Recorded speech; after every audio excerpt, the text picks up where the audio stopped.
समाधान सरवणकर आपल्या सोबत आहेत. समाधान सरवणकर यांनी लावलेला एक बॅनर सध्या चर्चेमध्ये. हा बॅनर सगळ्यात आधी आपण पाहूया. गंगाजल शुद्धच आहे पण काहींच्या विचाराचं काय, अशा आशयाचा हा बॅनर थेट शिवसेना भवनासमोरच लागलेला आहे आणि दादरच्या शिवसेना भवन समोर लागलेल्या या बॅनरची सध्या जोरदार चर्चा सुरू आहे.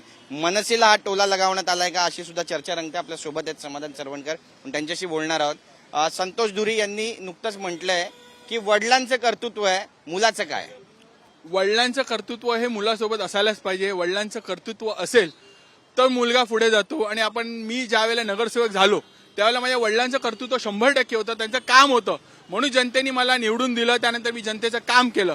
पण जर वडिलांचं कर्तृत्व नसेल तर निवडणुकीत कसा पराजय होतो हेही आपण महाराष्ट्राने, अख्ख्या महाराष्ट्राने बघितलंय.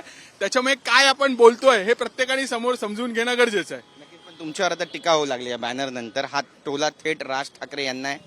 नाही, मला असं वाटतं जर आपण हिंदू नेते बोलतो तर टोला लागण्यासारखी गोष्ट नाही. आपण प्रत्येक वेळेला हिंदूंना किती टार्गेट करायचं. ज्या वेळेला हिंदू 60 कोटीहून अधिक हिंदू एकत्र एका जागेवर येतात, कुंभस्नान घेतात, त्यावेळेला आपण त्यांच्यावरती वारंवार टीका करतोय. पहिल्यांदा झाली, नंतर दुसऱ्यांदा झाली, काल तिसऱ्या मेळाव्यात झाली.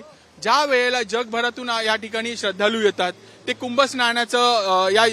कुंभस्नानामध्ये भाग घेतात आणि आपण वारंवार या ठिकाणी टीका करतोय. आपण गंगा शुद्धीकरणासाठी बोलावा, नक्कीच बोला, पण त्यावेळेला आपण कुंभस्नानाबद्दल का बोलतोय आणि का त्याला दरवेळेला आपण तो विषय का घेतोय? झाला ना, आता महिना झाला त्या गोष्टीला, सर्व गोष्टी ठीक आहेत. आणि एक आपण हिंदूंच्या श्रद्धेला वारंवार का त्याला आपण राग येईल हिंदूंना अशा गोष्टी करतोय, हा आमचा साधा सवाल होता. आणि कुठेतरी हे बंद झालं पाहिजे. ज्यावेळेला हिंदू एकजूट झालेली आहे, एक चांगल्या प्रकारे सर्व हिंदू आज एकजूट आहेत, प्रत्येक वेळेला आपण या गोष्टीचा वाद का घालतोय, हा साधा प्रश्न आमचा त्यांना आहे.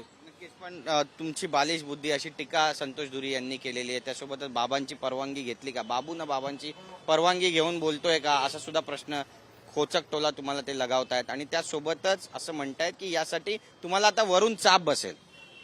हे बाल्याला अजून समजण्यासारखं, त्या बाल्याला समजायला पाहिजे, कारण की तो फारच बालिश बुद्धीसारखा आहे. कारण की अजून त्याचं असं झालंय की निवडणूक उभी राहता आलं नाही, संदीप देशपांडेला ऐन वेळेला तिकीट दिली, त्याच्यामुळे सिदूरबुदूर तो झालेला आहे. आणि अशा व्यक्तीला उत्तर देण्याची मला गरज नाही. नक्कीच माझ्या वडिलांची, प्रत्येकाला वडिलांचा आदर असतो, मान सन्मान असतो आणि त्यांचं एक ह्या विधानसभेत काम आहे.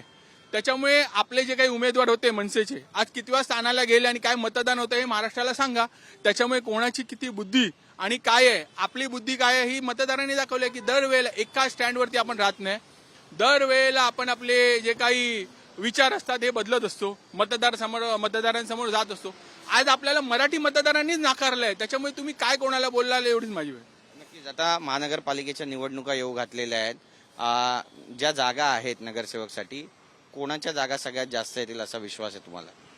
शिवसेना भाजप आमची जी युती आहे ह्याच्या जागा हा सर्वाधिक येतील. आणि 100% हा जो हिंदुत्वाचा जो भगवा आज मुंबई महापालिकेवरती बाळासाहेबांच्या विचारांचा जो फडकलेला आहे तो अबाधित राहील. शिवसेनेचा हा बालेकिल्ला आहे म्हणून ओळखला जातो आणि त्यामध्येच म्हणतात की राज ठाकरेंची सुद्धा पॉवर आहे. राज ठाकरेंची पॉवर आपण विधानसभेत बघितलेली, 3ऱ्या क्रमांकाला गेले, म्हणजे 6 कॉर्पोरेशन वॉर्ड आहेत, त्याची कॅल्क्युलेशन आपण काढली ती एकाही ठिकाणी ते लीडला नाही आहेत. त्याच्यामुळे इथे फक्त शिवसेना भाजप आणि हिंदुत्वादी जे विचार आहेत त्यांची ताकद आहे. आणि इथे 100% 6ही जे नगरसेवक आमचे आहेत ते आमच्या युतीचे येतील. शिवसेना आणि मनसे दादर विधानसभेमध्ये आमने सामने आलेत का?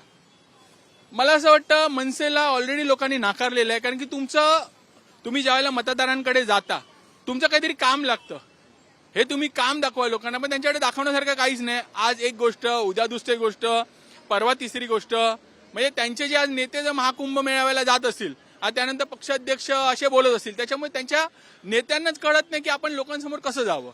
मनसेवर काही वैयक्तिक रोष आहे तुमचा? 100% नाही. माझा रोष कशाला आहे? उलट त्यांनी हिंदू एकजुटीसाठी एकत्र यायला पाहिजे होतं, पण फक्त ते निवडणुकीच्या कालावधीतच येतात. त्यानंतर प्रत्येक वेळेला हिंदूंवरती द्वेष हे त्यांचा दिसून येतो. आणि जर मराठी मतदारांचा झाला तर मराठी मतदारांसाठी पण त्यांनी ह्याच्या आधी काही केलेलं नाहीये, फक्त निवडणूक आले तर राजकारण त्यांचं सुरू होतं. त्याच्यामुळे मतदारांना माहिती आहे की आपल्या बाजूनी कोण उभा आहे, कोण आपल्यासाठी काम करतोय. त्याच्यामुळे रोज असण्यासारखं काही नाही, प्रत्येकाने आपला पक्ष वाढवावा. नक्कीच. आता हे बॅनर तर तुम्ही लावलाय, टोला तर तुम्ही लगावलाय मनसेच्या अध्यक्षांना, पण टीका टिप्पणींना पण सामोरं जावं लागतंय, तयारी आहे? 100% टीका हिंदूंसाठी काही जर आम्ही हिंदू म्हणून एकजूट झाली आमची असेल, आम्ही हिंदू जर एकत्र आलो असेल, जर हिंदूंवरती जो टीका करेल त्याच्यावरती आम्ही टीका करणार. आम्ही कशाला कोणाला घाबरू? आम्हाला घाबरायची गरज नाही. नक्कीच धन्यवाद तुमच्याशी बातचीत केल्याबद्दल. कॅमेरा पर्सन खंडूराजचा गिरीश गायकवाड, TV9 मराठी, मुंबई.